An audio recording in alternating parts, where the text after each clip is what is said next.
नाज़रीन गिरामी अस्सलामु अलैकुम वरहमतुल्लाहि वबरकातुहू। सीधी बात के रूबरू प्रोग्राम में आप लोगों का इस्तकबाल है। नाज़रीन गिरामी, जैसा कि आप अहबाब जानते हैं, हमारा ये प्रोग्राम उन लोगों के लिए मखसूस है जो लोग अलग अलग शोबे में अलग अलग उन्वानात पर अलग अलग मौज़ूआत पर खुसूसियत रखते हैं और उनकी जानकारी से जो है हम आप लोगों को फ़ायदा पहुंचाना चाहते हैं, उनके मालूमात आप तक पहुंचाना चाहते हैं। तो ऐसे लोगों को जो है इस प्लेटफार्म से आपकी रूबरू कराने की कोशिश होती है, जिसका नाम ही रूबरू। आज भी एक ऐसी ही शख्सियत इस वक्त हमारे पास मौजूद है जो माशियात पर, इक़्तिसादियात पर और इन्वेस्टमेंट के गुर पर और कहाँ किस तरह करना चाहिए और कहाँ गलतियाँ कर जाते हैं, इस पर जो है वो गहरा मुताला भी रखते हैं। और सबसे बड़ी बात यह है कि सेबी, जिसका फुल फॉर्म है security exchange board of India, उसके सर्टिफाइड म्यूचुअल फंड के एडवाइज़र हैं जनाब सैयद मुजीबुद्दीन साहब। हमारे कर्नाटक के बीदर से ताल्लुक़ रखते हैं। बेंगलुरु में मुख्तलिफ़ प्रोग्रामों में वो एडवाइस के लिए और अलग अलग तरह के कॉन्फ्रेंस में इस मौजू पर बोलने के लिए आते हैं। तो सोचा कि क्यों ना आप लोगों को भी उनके कुछ मालूमात से आपको फ़ायदा पहुंचाया जा सके। इसलिए कुछ अहम तरीन सवालात जो आजकल बिलखुसूस हमारा बेंगलुरु शहर, कर्नाटक के अफराद जो है वो देही इलाक़ों से हट कर के शहरों से ताल्लुक़ रखने वाले लोग अक्सर इन्वेस्टमेंट में और दीगर कारोबार में जो है वो उसमें आगे बढ़ते भी हैं और इंटरेस्ट रखते हैं। ऐसे लोगों के लिए भी फ़ायदा होगा और सारे जो लोग भी हमें सुन रहे हैं। मुजीबुद्दीन साहब, आपका इस्तकबाल है, आपने अपना कीमती वक्त हमें दिया आपके जो है 2 रोज़ा मुख्तसर से प्रोग्राम में। मैं ये जानना चाहता हूँ कि आखिरकार जो है इस फील्ड में आने का असल मंशा क्या था आपका, कि जो है आपने इस फील्ड को चुना? क्या वाकई में पहले से ही आपका फील्ड है या? जी, जज़ाकल्लाह मौलाना, आपने मेरे को मौका दिया यहाँ पे बात करने का। इस फील्ड से मैं मुतासिर तब हुआ जब मैं देखा कि भाई बचपन में एक ज़माने में शहर हैदराबाद में एक बैंक का भी स्कैम हुआ और बहुत सारे स्कैम्स तो आम बात हो गई। तो ये पूरे प्रोसेस के दौरान मेरे को ये समझ में आया कि भाई कौम के अंदर जो है फाइनेंशियल बेदारी होना ज़रूरी है। बेदारी ज़रूरी इस हद तक चाहिए, जैसे मिसाल के तौर पे हम पैसे को इस्तेमाल करते हैं, पैसे को जो है खर्चते हैं, ज़िंदगी हमारी पैसे के आतराफ घूमती है। तब सवाल सबसे बड़ा ये फ़ायदा हुआ कि भाई पैसा क्या है, क्योंकि दुनिया में अगर किसी कौम को जो है 3 लेवल से अगर वो पसमानदा हो जाए तो वो वाक़ई पस्त हो जाएगी। एक सियासी तौर पे, दूसरा समाजी तौर पे, तीसरा माशियात के तौर पे। तो मैं माशियात के मामले में ये बोलूँगा कि भाई लोगों को क्या है, पैसे के ताल्लुक़ से जब तक मालूम ना हो वो इन्वेस्टमेंट नहीं कर सकते, ग्रेट वेल्थ क्रिएशन नहीं कर सकते। मैं अल्फाज इस्तेमाल कर रहा हूँ वेल्थ क्रिएशन का, क्योंकि वेल्थ क्रिएशन और मनी मेकिंग ये 2 अलग अलग चीज़ें हैं। अच्छा। मनी मेकिंग का मतलब यह है कि आप ज़िंदगी के लिए पैसा बनाते हैं और वो खर्च हो जाता है। वेल्थ क्रिएशन का मतलब यह है कि आपने एसेट्स बनाए और कल से आप काम नहीं कर रहे हो तो भी आपका घर चल रहा है। तो अब सर मैं एक सवाल से मैं शुरू करता हूँ मौलाना, कि अगर मैं ये कहूँ कि भाई वेल्थ, पैसे से वेल्थ क्रिएट की जाती है, तो देन व्हाट इज़ मनी, पैसा क्या है? तो मैं ये सवाल काफ़ी लोगों को पूछा कि भाई व्हाट इज़ मनी, क्योंकि बगैर पैसे को समझे हम वेल्थ क्रिएशन नहीं कर सकते। तो मैं काफ़ी लोगों को ये सवाल पूछा कि भाई व्हाट इज़ मनी। तो लोगों ने अपने अपने हिसाब से जवाब दिया। किसी ने कहा कि भाई ये करेंसी का नोट, 500 का नोट, 1000 का नोट पैसा है। क्या आपके जेब में अगर 1 लाख रुपए है तो वो पैसा है? क्या बैंक में जो 1 लाख रुपए रखा हुआ है क्या वो पैसा है? तो जवाब ये है कि मॉडर्न डे इकोनॉमी में जो पैसा आप करेंसी यूज़ कर रहे हो उसको पैसा नहीं कहा जा सकता। पैसा उसे कहा जाएगा जो पैसा इन मोशन में है। पैसा जो मोशन में है, हरकत में है, उसे पैसा कहा जाएगा। मिसाल के तौर पे पैसा मोशन में कैसा रखा जाए, इसको समझने के लिए हमको ये समझना पड़ेगा कि पैसा काम कैसा करता है। पैसा काम करता है MCM मॉडल में, यानी मनी, कमोडिटी और मनी।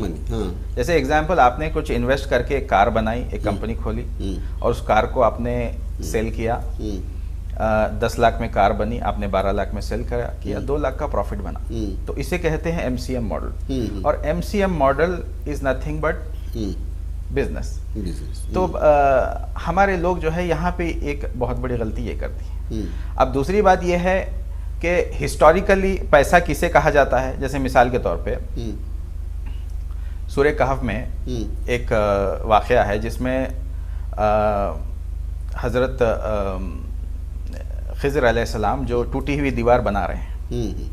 तो सवाल ये है कि टूटी हुई दीवार क्यों बनाया, उसके डिटेल्स में तो मैं नहीं जाऊँगा, लेकिन वहाँ पे यतीमों का ख़जाना दफन है। तब सवाल ये है कि जब यतीमों का ख़जाना दफन है ज़मीन के अंदर, तो वो किस शक्ल में है? कि अगर 500,000 के नोटों की शक्ल में है तो वो तो डिमोनेटाइजेशन ख़त्म हो गई, वो सीधा हो गई। तो जाहिर सी बात है गोल्ड सिल्वर वगैरह की शक्ल में है। एक बात। दूसरी बात, अब वो पैसा अगर उनको 15-20 साल बाद मिलेगा तो जाहिर सी बात है 15-20 साल बाद वाली वैल्यू मिलेगी, अब की वैल्यू तो नहीं मिलेगी। अगर 15-20 साल वैल्यू मिलेगी तो इसका मतलब उसकी वैल्यू बढ़ रही है। इसका मतलब ये है कि जो ज़मीन में दफन है वो कहीं इन्वेस्टेड तो नहीं है। जी। ठीक है। इससे ये साबित हुआ पैसा जो अपनी वैल्यू खोता है उसे पैसा नहीं कहा जाएगा। पैसा अपनी वैल्यू नहीं खोना चाहिए। तो आज का पैसा जो जमीन के ऊपर है, इसके बावजूद भी इसकी वैल्यू घट रही है। अब सवाल यह है कि क्यों घट रही है। तो इसकी पेपर आजकल के पेपर करेंसी का जो सबसे बड़ा प्रॉब्लम यह है कि इसकी वैल्यू दिन ब दिन घटती है इन्फ्लेशन की वजह से, महंगाई की वजह से। अब ये और एक सवाल पैदा हुआ, महंगाई क्यों है जब पहले नहीं थी। तो इसमें कैसा है, पैसा क्रिएशन के तरीके में इसका जवाब है। मिसाल के तौर पे पहले पैसा कैसे क्रिएट होता है इकोनॉमी में, जैसे आप गए कि भाई जंगल से लकड़ी लेके आए, लकड़ी को काटे और उसका फर्नीचर बनाए, फर्नीचर बना के सेल कर दिया आपने। मान के चलिए 10,000 का फर्नीचर बनाया, 12,000 में सेल कर दिया, तो 12,000 रुपये इकोनॉमी में आ गए। लेकिन आजकल के पैसे कैसे क्रिएट हो रहे हैं, प्रिंट हो रहे हैं, प्रिंट हो रहे हैं और क्रिएट कर रहे हैं। पहले ऐसा था कि भाई जितना गोल्ड रहेगा उतना पैसा प्रिंट होगा, उस मुल्क की वैल्यू भी उतनी ही होगी, तो जितना गोल्ड रहेगा उतना प्रिंट होगा। लेकिन हुआ क्या, गोल्ड जितना है उससे ज्यादा प्रिंट होने लगा। हो रहा है, दूसरे आलमी सतह की बैंकों से कर्जा उठा रहा है, कर्जा हो रहा है। जैसे मिसाल के तौर पे आपके बैंक में 10 लाख रुपए हैं, अगर फिर हमने प्रिंट करना शुरू कर दिया तो आपके पैसे की वैल्यू घटना शुरू हो जाएगी। अब सवाल यह है कि जब प्रिंट हो रहा है तो इतना प्रिंट क्यों हो रहा है, या फिर मार्केट में क्यों लाया जा रहा है। इसका जवाब है हमारी इकोनॉमी के अंदर। हमारी इकोनॉमी अशिया के ढेर पे खड़ी हुई है। कमोडिटीज बाइंग सेलिंग हमको होना है, पैसे को मार्केट में पंप करना है। तो अगर अशिया के ढेर पे खड़ी हुई है यानी कमोडिटीज के ढेर पे खड़ी हुई है, इसके मनी सप्लाई बहुत ज़रूरी है। अब एक सवाल ये है कि भाई अगर पैसा प्रिंट हो गया, भाई प्रिंट हो गया, मार्केट में आएगा कैसा। मार्केट में पैसा आता है कर्ज के जरिए। अब गवर्नमेंट ये तो नहीं बोलेगी कि भाई सिटीजन जी ये लीजिए पैसा आप खर्च कीजिए, इकोनॉमी को बढ़ाइए आगे, ऐसा नहीं होगा, नहीं होगा। तो उसको कर्ज के जरिए दिए जाएगा, लोन अप्रोच होता है, लोन के लिए अप्रोच किया। इसीलिए हमारे पास इनकम टैक्स है, जीएसटी है, सब है, मगर कर्ज के लिए कोई टैक्स नहीं है। वो इसलिए नहीं है क्योंकि इकोनॉमी में गवर्नमेंट चाहती है कि वो इकोनॉमी में पैसा आए। तो पहले के पैसे में आज के पैसे में फर्क ये है कि आज का पैसे को इन्वेस्ट करना जरूरी है, तभी जो है उसकी वैल्यू सस्टेन होगी। 6-7% से उसका घट रहा है तो मिनिमम 6-7% अगर आप रिटेन करना पड़ेगा, उसके ऊपर का आपका रिटर्न रहेगा। जैसे मान के चलिए आपने 15% रिटर्न कमाया तो असल में आपने 9% कमाया, 6% तो आपका इन्फ्लेशन खा गया, यानी महंगाई खा गई। ये है। खैर, ये करेंसी के सिलसिले में बात हुई। मेरा एक सवाल आपको ये है कि ये फाइनेंस का जो उसकी चैलेंजेस हैं या फिर उसकी जो इम्पोर्टेंस है वो असल क्या है इस वक्त। देखिए, फाइनेंस का इम्पोर्टेंस ये है कि मैं इसका जवाब ऐसे देता हूँ। पहले अगर निज़ाम स्टेट का एग्जांपल ले लिया जाए तो निज़ाम स्टेट में मुसलमानों के पास 32 एकड़ % ज़मीनें थी। तो बहरहाल निज़ाम स्टेट ख़त्म हुआ तो एक एक्ट आया जिसको कहते हैं जागीरदारी एबॉलिशन एक्ट, उससे काफ़ी ज़मीनें ले ली गई। दूसरा एक्ट आया, खौलदारी एक्ट आया, फिर उसमें भी ज़मीनें चली गई। सीलिंग एक्ट आया, फिर उसमें भी ज़मीनें चली गई। तो ज़मीनें चली गई। अब सवाल ये है कि अगर ज़मीनें चली गई तो ज़मीनें गई कहाँ? तो जाहिर सी बात है दूसरों में बंटना चाहिए, बटी भी होंगी, लेकिन एक और तरीक़ा क्या है इसको समझने का कि 1956 में कंपनी एक्ट 1956 पास किया गया, जिसके तहत company is an artificial person. Company एक आर्टिफिशियल पर्सन है। तो अगर कंपनी आर्टिफिशियल पर्सन है तो company can hold any number of land. जैसे मिसाल के तौर पे एक कंपनी है जिसका नाम है GMR, उसका मार्केट कैप है तकरीबन 80-85 हज़ार करोड़। उसके पास ज़मीनें हैं एयरपोर्ट के आजू बाजू 2502 करोड़ 2 एकड़ 2500 एकड़ से ज़्यादा ज़मीन है एक के पास। अब ये ज़मीनें कैसे आई? इस पर कर्ज है तकरीबन 35 से 38 हज़ार करोड़ का। तो यहाँ पे बैंकिंग का इस्तेमाल किया गया ज़मीनें खरीदने के लिए, और ये कंपनी बिजनेस कर रही है। तो अब यहाँ पे सवाल ये है कि भाई अब अपने पास एक और तरीके से भी इसको समझा जा सकता है कि भारत का बजट है 50 लाख करोड़, जिसमें 15-20% हम सूद दे देते हैं जो कर्ज हमने लिया है। बचा हुआ बजट कितना आता है आपको सहाफ़ी आपको बेहतर मालूम है, आवाम तक कितना पहुँचता है।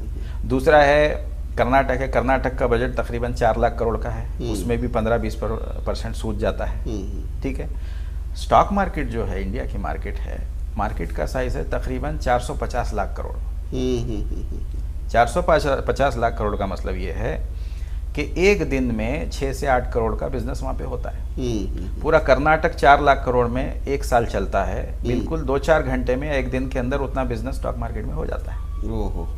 तो सवाल ये है कि आप अगर इकोनॉमी का हिस्सा नहीं बनेंगे तो कैसे? एक बात बोल के मैं समझाता हूँ मौलाना जी। रिसेंटली तेलंगाना गवर्नमेंट ने कानून बनाया कि 15 साल पुरानी गाड़ी अंदर नहीं आएगी। दिल्ली में भी कानून बनाया कि 15 साल पुरानी गाड़ी कैंसिल किया उसने, स्क्रैप कर देंगे। जो भी है इससे हुआ क्या?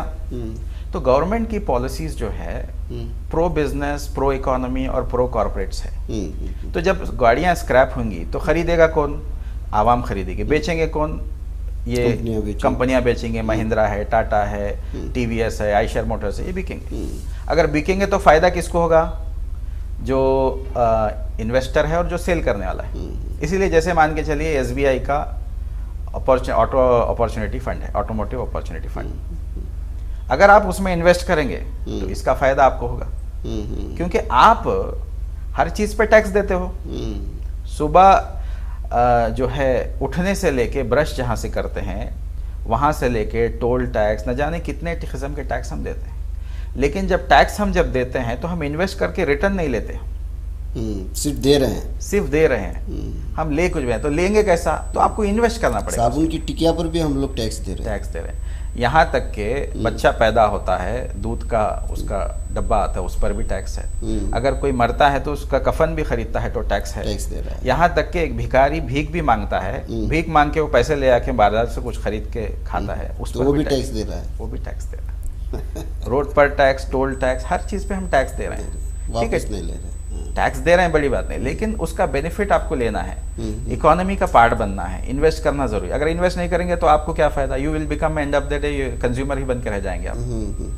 यानी हम जो हुकूमत को दे रहे हैं उससे निकालने के रास्ते हमें तलाश करना, ये आप कहना चाह रहे हैं। क्या है आपके पास रास्ते? अब मिसाल के तौर पे हमारी माशी पसमानदगी क्यों है? सबसे बड़ा सवाल यही है ना। माशी पसमानदगी इसलिए है क्योंकि एंड ऑफ द डे हम लोग कंज्यूमर्स हैं। जैसे मिसाल के तौर पे हमारे कम्युनिटी का थोड़े बहुत प्रॉब्लम्स है। जैसे मैं आपको बता दूं कि हम लोग कंज्यूमर्स हैं, प्रोड्यूसर्स नहीं हैं। बच्चा पैदा होता है, मरने तक हम लोग खर्च करते हैं, हम प्रोड्यूस कुछ नहीं करते।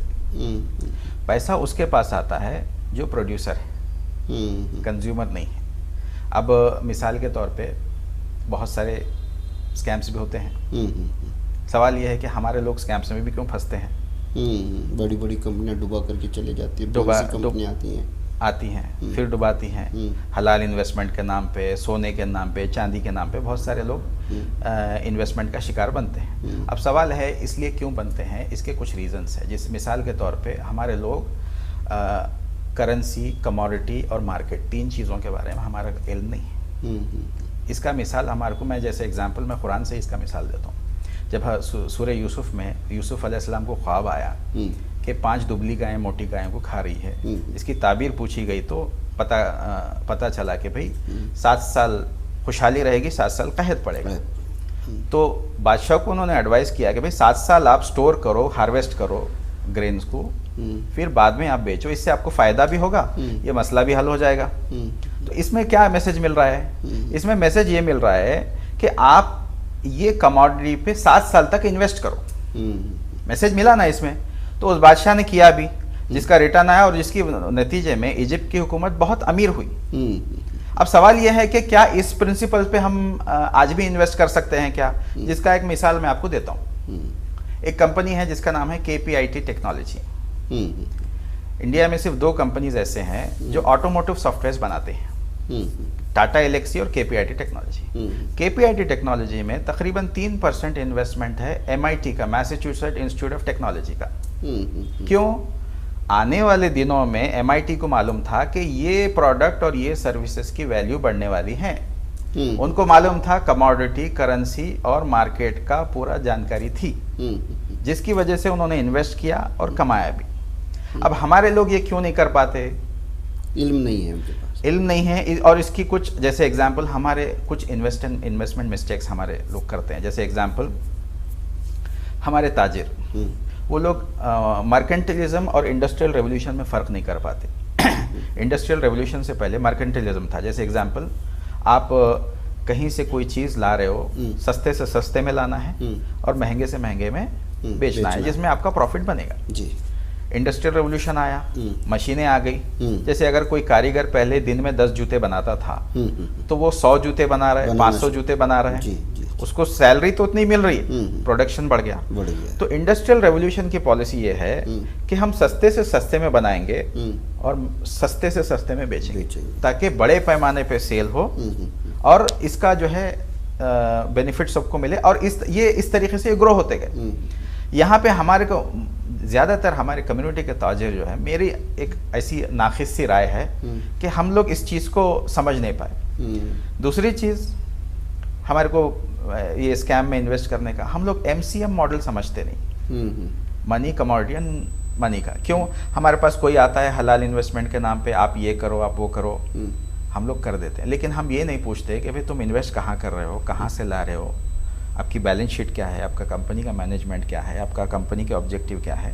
ये सवाल नॉर्मली हमारे लोग नहीं करते। और एक चीज़ हम लोग अहम गलती ये करते हैं, हमारे लोग स्पेशली ज़्यादा रिटर्न के कोशिशें करते हैं। जैसे मिसाल के लिए 1 लाख रुपए पे हम उसको डबल कर दें, 3 गुना कर दें। ज़्यादातर जो रिसेंटली मेरे ख्याल से तेलंगाना में एक स्कैम हुआ, वो स्कैम की सबसे बड़ी वजह ये थी कि आप हमारे पास 1 लाख रुपए दे दो, महीने को इतने लो, 6-7 हज़ार जो भी है। अगर इसका सालाना देखा जाए तो 70, 80, 90% हो रहा है। जबकि दुनिया का सबसे अमीर इन्वेस्टर वॉरेन बफेट का सालाना रिटर्न है 19%। और निफ्टी 50 कंपनीज जैसे टाटा है, रिलायंस है, दूसरे कंपनीज है, उनका 15 से 20% एवरेज रिटर्न है। तो जब ये इतने बड़े बड़े इन्वेस्टर्स और कंपनीज जो है 20% क्रॉस नहीं कर पा रहे, तो आप लोग कैसे कर रहे हो? तो फ़र्क क्या है? अगर मिसाल के तौर पे मैं ऐसा कहूँ कि आप 1 लाख रुपए का 50% होगा 50,000, 1 करोड़ का 5% होगा 5 लाख। तो जितना भी बड़ा पैसा होता है, बड़े कंपनीज होते हैं, वो कम रिस्क पे काम करते हैं, कम प्रॉफिट पे काम करते हैं। आप 1 लाख पे 50% बनाने के बजाय आपका पोर्टफोलियो ऐसे ग्रो करो, आप ऐसे जाने की कोशिश करो तो गिर जाओगे। तो यहाँ पे इनको मौका मिलता है। एक और बात, हमारे लोग जो है प्रॉफिट चाहते हैं, लॉस नहीं। जो लॉस नहीं देखता वो प्रॉफिट कभी नहीं देख सकता। जिसकी मिसाल मैं आपको देता हूँ। एक डेटा के तहत एक कंपनी है जोमेटो, आपने देखा होगा। वो कंपनी 2018 से लेके तकरीबन 2023 तक लॉस में रही। लॉस भी ऐसा, मिसाल के तौर पे 2018 में 107 करोड़ का लॉस, 2019 में 1010 करोड़ का लॉस, 2020 में 2300 करोड़ का लॉस, 2021 में 800 करोड़ का लॉस, 2022 में 1200 करोड़ का लॉस, 2023 में 970 करोड़ का लॉस, 2024 में प्रॉफिट में है। इससे क्या समझ में आता है? जो कंपनी जो निफ्टी 50 में दाखिल हो गया, 50 रुपए का स्टॉक 300 रुपए पहुंच गया, ये कैसा हुआ? इसके जो इन्वेस्टर थे, जब लॉस में थी कंपनी तब भी इसमें बने रहे। क्यों? वो लोग इस कंपनी का बिजनेस मॉडल जानते थे। ये कंपनी का बिजनेस मॉडल कैश बर्निंग में था। शुरू में कैश बर्न करना पड़ता है और बाद में रिटर्न आते हैं। तो ये अगेन ये भी एमसीएम का मॉडल हो गया। ये सर्विस बेस्ड कंपनी है लेकिन मॉडल तो वही है। तो ये कुछ चीज़ें हैं हम लोग जिसकी वजह से इसमें फंसते हैं। एक आखिरी बात मैं करता हूँ इस ताल्लुक से। हमारे पास स्पेशली गोल्ड से रिलेटेड स्कैम्स हुए हैं, आपने गौर किया होगा। तो मैं आपको एक बताना चाह रहा हूँ कि गोल्ड से रिलेटेड स्कैम में क्या हुआ, उनका प्रिंसिपल अमाउंट भी चला गया, सब चले गया। उन्होंने ये सारी चीज़ों को रिसर्च नहीं किया। मैं आपको मिसाल देता हूँ टाइटन की। टाटा की कंपनी है जो सोने का बिजनेस करती है, ज्वेलरीज का वगैरह। टाइटन ने पिछले 4 साल में 350% का रिटर्न दिया। सोने की और एक कंपनी है जिसका नाम है कल्याण ज्वेलर्स। कल्याण ज्वेलर्स ने पिछले 4 साल में 1000% का रिटर्न दिया। यानी 1000% का रिटर्न मतलब है आपने वहां पे 10 लाख लगाया होता तो आज वो 1 करोड़ होता। तो ऐसा रिटर्न दिया। तो अब ये अच्छा, ये बड़ी बड़ी कंपनियां भी शेयर्स हैं, इनके मार्केट में शेयर्स हैं, आवाम इसमें हिस्सा ले सकते हैं? बिल्कुल ले सकती है आवाम। देखिए, प्रॉफिटेबल इन्वेस्टर बनने के लिए अब बेसिकली सवाल ये होना चाहिए, बड़ा वेल्थ क्रिएशन होने के लिए 3 तरीके हैं जिससे आदमी बड़ा वेल्थ क्रिएट कर सकता है। एक तरीका है किसी फील्ड के आप एक्सपर्ट बनो, जैसे एक्सपर्ट एक्टर है, एक्सपर्ट एथलीट है, या किसी प्लेयर है या राइटर है, आप उसमें बड़ा वेल्थ क्रिएट कर सकते हैं। दूसरा तरीका है बिजनेस या एंटरप्रेन्योरशिप करना है। तीसरा तरीका है इन्वेस्टमेंट करने का। अब इन्वेस्टमेंट में 3 कैटेगरी है जिसमें आप इन्वेस्ट कर सकते हो। जैसे बॉन्ड्स एंड सिक्योरिटीज है जिसमें ज़्यादातर नॉन मुस्लिम्स करते हैं और रिटर्न भी कम होता है। लैंड एंड गोल्ड है और तीसरा है equity market. Land and gold का इन्वेस्टमेंट अच्छा है, करना भी चाहिए, मैं उसको नहीं बोल रहा हूँ, लेकिन उसका एक ड्रॉबैक क्या है, इसमें प्रोडक्शन नहीं होता। आपने लैंड ले ली, कहीं पे प्लॉट ले लिया, कहीं पे कुछ लिया, उसका मंथली डेली कुछ प्रोडक्शन नहीं है। गोल्ड ले लिया, घर में रख दिया, उसका कोई प्रोडक्शन नहीं। लेकिन इक्विटी में अगर आपने किसी कंपनी का, जैसे मान के चलिए रिलायंस का एक शेयर ले लिया, 1200 रुपये 1400 रुपये का जो शेयर है रिलायंस का, तो वो शेयर के पीछे जहाँ तक रिलायंस पेट्रोलियम, जब रिलायंस पे कोई पेट्रोल पंप पे तेल भी डालता है तो प्रोडक्शन हो रहा है, कोई उसके स्मार्ट में जाके कुछ खरीदता है तो भी प्रोडक्शन हो रहा है, उसका फ़ोन रिचार्ज करता है तो भी प्रोडक्शन हो रहा है। इंडियन ऑयल है, इंडियन ऑयल का आपने एक शेयर ले लिया। इंडियन ऑयल में क्या है, आप कोई गैस ले रहा है, कोई डीजल डाल रहा है, कोई कुछ कर रहा है तो भी आपको प्रॉफिट है। इसमें सूद की आमेजिश नहीं है?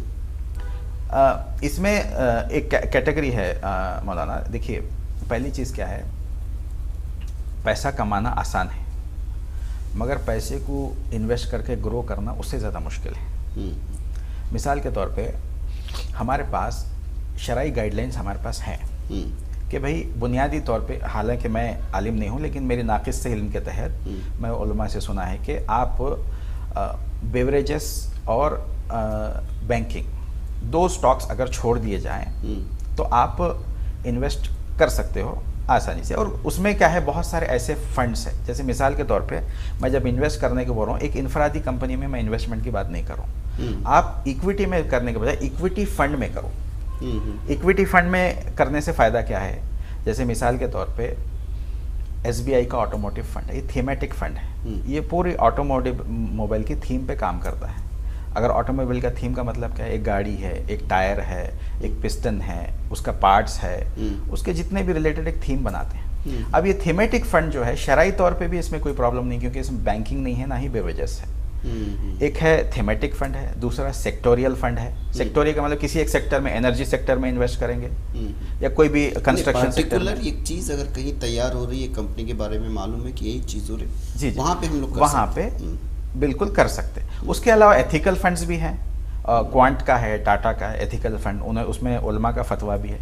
वहाँ पे ज़रूरी नहीं है कि हर फंड में आप इन्वेस्ट करना है, लेकिन सवाल यहाँ पे ये है कि जब आप इन्वेस्ट करोगे तो आप थ्रू आउट आवर डिस्कशन, जब हमारी इन्वेस्टमेंट की जब बात हो रही, तो कहाँ पे भी इन्वेस्ट करना, ये भी एक सवाल है। जैसे आप देखिए, इंडिया में गोल्डमैन सैक की रिपोर्ट के मुताबिक इंडिया में आने वाले 2050 तक थर्ड लार्जेस्ट इकोनॉमी होगी। 22 ट्रिलियन डॉलर हमारा इकोनॉमी जाएगी।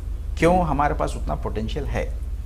तो अभी तकरीबन 2-3 ट्रिलियन डॉलर की हमारी इकोनॉमी है। जब जाएंगे, पिछले 15 साल का भी आप रिटर्न देखेंगे तो सॉफ्टवेयर इंडस्ट्री ने 850% का रिटर्न दिया, जबकि अमेरिका की IBM ने 200% का, जबकि TCS ने 850। ऑटोमोटिव इंडस्ट्री में मारुति ने 400% का रिटर्न दिया, होंडा ने 50% का। FMCG सेक्टर में इंडिया की PNG ने 650% का रिटर्न दिया, जब US PNG ने तकरीबन 350% का रिटर्न दिया।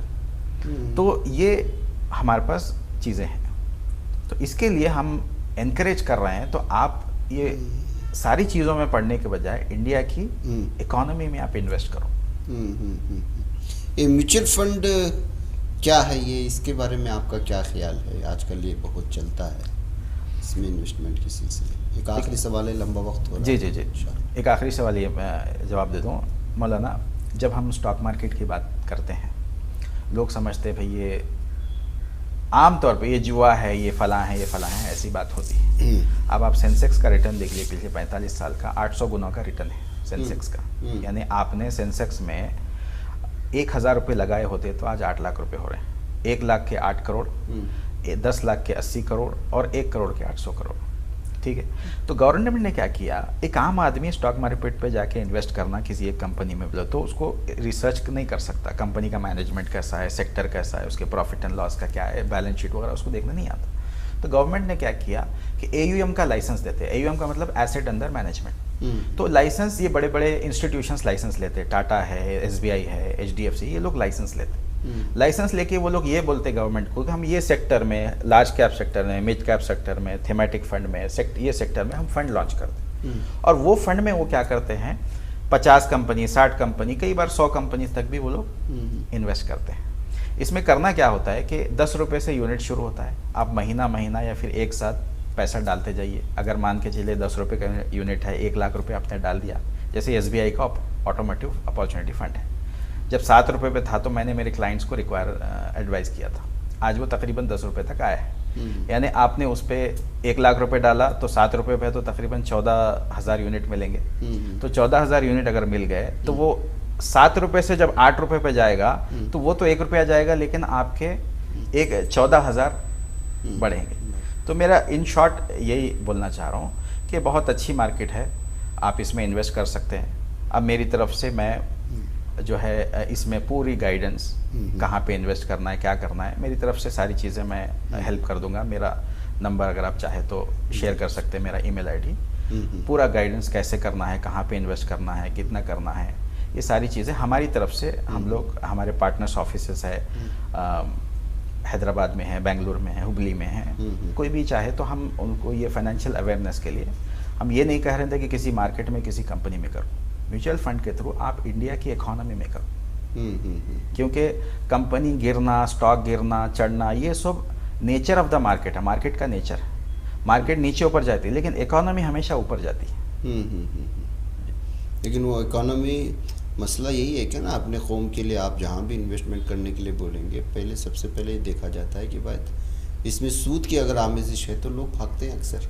बिल्कुल। अब वो आप उसको जो है कैसा समझा सकते हैं, इसमें है नहीं है बात की बात है, वो आप लोगों के ऊपर। इसमें दो चीज़ें हैं मौलाना। पहली चीज़ क्या है, हम अब हमारे पास तो हर किस्म के क्लाइंट्स हैं, जिसमें नॉन मुस्लिम्स भी हैं। स्पेशली मेरे तरफ से जो मुस्लिम्स होते हैं, मैं उनको, जिसमें ये जो सूद का एलिमेंट नहीं होता है, वो कई फंड्स हैं, मैं उनको वो फंड उनको बताता हूँ, वो उसी फंड में वो लोग इन्वेस्ट करते हैं। ऐसे कई मेरे क्लाइंट्स हैं।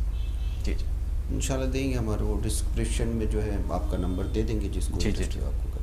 तो नाज़रीन गिरामी, वक्त लंबा हो चुका है और ये माशियात, इक़्तिसादियात, फाइनेंस, म्यूचुअल फंड और स्टॉक मार्केट, ये सब एक लंबा मौजू है और भरे पड़े हैं इसमें।